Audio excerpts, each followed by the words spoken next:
Mike Mulder here with Blackman head coach Philip Shadowins. Coach, I appreciate you taking a moment with us. I guess your kids are pretty fired up about the game Thursday night. Oh, absolutely. You know, it's a game that everybody's talked about for a long time, and I guess everybody's sort of been kind of waiting on, including our kids, and I'm sure Oakland kids are the same way. So, you know, it's here. We've had a great week of practice, and our kids are certainly excited, ready for Thursday night to get here. Coach, like I said, this is a real hype game. There's going to be a lot of media there, TV, a couple of radio stations. Has it had any problem keeping the kids focused during practice this week, given the fact that it's so, publicized and there's so much emphasis on this game? No, we certainly had any problem keeping the kids focused. If anything, it's the opposite of that. You got to kind of keep them just working hard in practice and not being too, pumped up, jacked up, whatever you want to call that. I mean, you got to kind of keep them calm right now. And our kids been able to do that. It's been a very physical week. You know, we went full pads both Monday and Tuesday, and because I think it's a game that you have to be certainly extremely physical in. And but our kids have had a great week of practice, and keeping them focused is not a problem. You don't have to say a word to them; they're automatically ready to go because they know what this game is about. Well, Coach, we covered your Smyrna game last week. That was a real impressive victory you guys had. That score really didn't indicate how close that game was, though. Do you think there may have been a possibility that the kids were possibly looking ahead to the match with Oakland this week, or was it just Smyrna actually, possibly better than what a lot of people had thought? Well, I think Smyrna played well for one, and I certainly think, turnovers in the first half, really got us, and then some turnovers in the second half kind of got them, I suppose. But they played a good football game. I don't think our kids were overlooking, or as far as looking ahead to Oakland, I don't think that had anything to do with it. It was coming off fall break. It's the first time we played in 2 weeks, just like it was for Smyrna.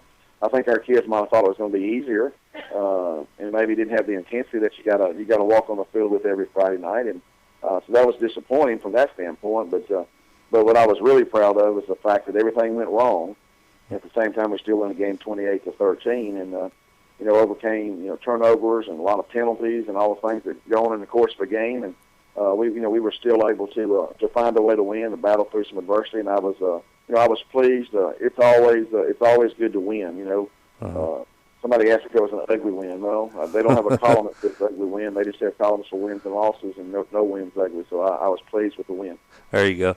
Coach, I've always been impressed with your ability to take a group of kids and get them together and make them play hard. Of course, you had those two championship teams there at Smyrna in 06 and 07.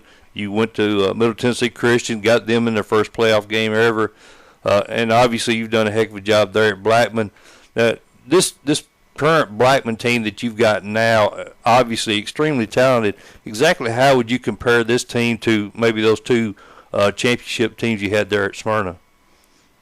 Well, I don't know. Athleticism-wise, I think there's a lot of comparison. We have we have good athletes. We have a special quarterback, just as we did back in 2006 and 7 at Smyrna with it being Sonny Gray there, and Jawan Jennings is here as a junior, and we have talented receivers. Good running backs.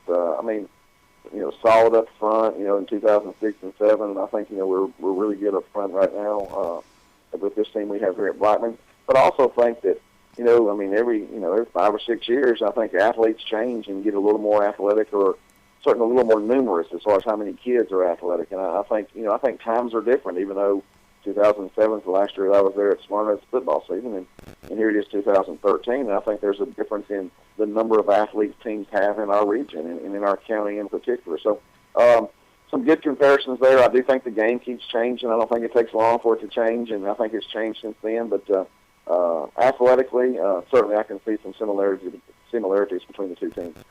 Coach, you mentioned your quarterback, Jawan Jennings. I know he's getting a lot of attention from colleges. He's pretty highly recruited, even though he's only a junior now. What areas of his game do you feel he probably needs to improve upon before he can make that transition, at the next level? I think the thing that jumps out to you on video and jumps out to me in practice and seeing him every day is the fundamentals of playing the position with his feet.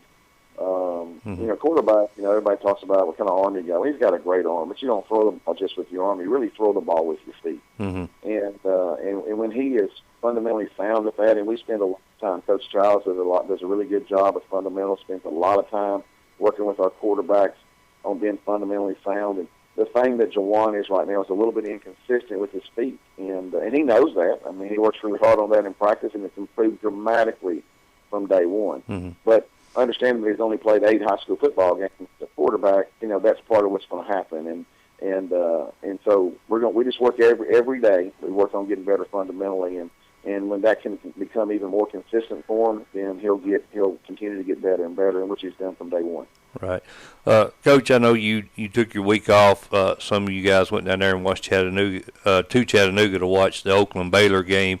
So I know you've had an opportunity to see Oakland in person at least once, and I know you've probably seen a lot of film on them, this season. How do you feel like your Blackman team matches up against the Patriots, and what areas may be a cause of concern for you as far as the matchup goes? Well, I think we match up well against them. I think they match up well against us from that standpoint. But I think the thing that they pride themselves on, it's being a power, football team, physical, front and fullbacks and all those kind of things. Just a physical presence on the offensive side of the ball, and that's what they're probably best at. They're talented at receiver. They're talented in the backfield. They have talent at every position. Mm-hmm. But I think the thing that they're the very, very best at is that they're a really good physical front. And, there's no secrets to how you stop that. There's no, there's no tricks or, great game plans that come into effect to stop those things. Bottom line is we have to be more physical than they are, and we win. If they're more physical than we are, they win. It's not really complicated how this game works.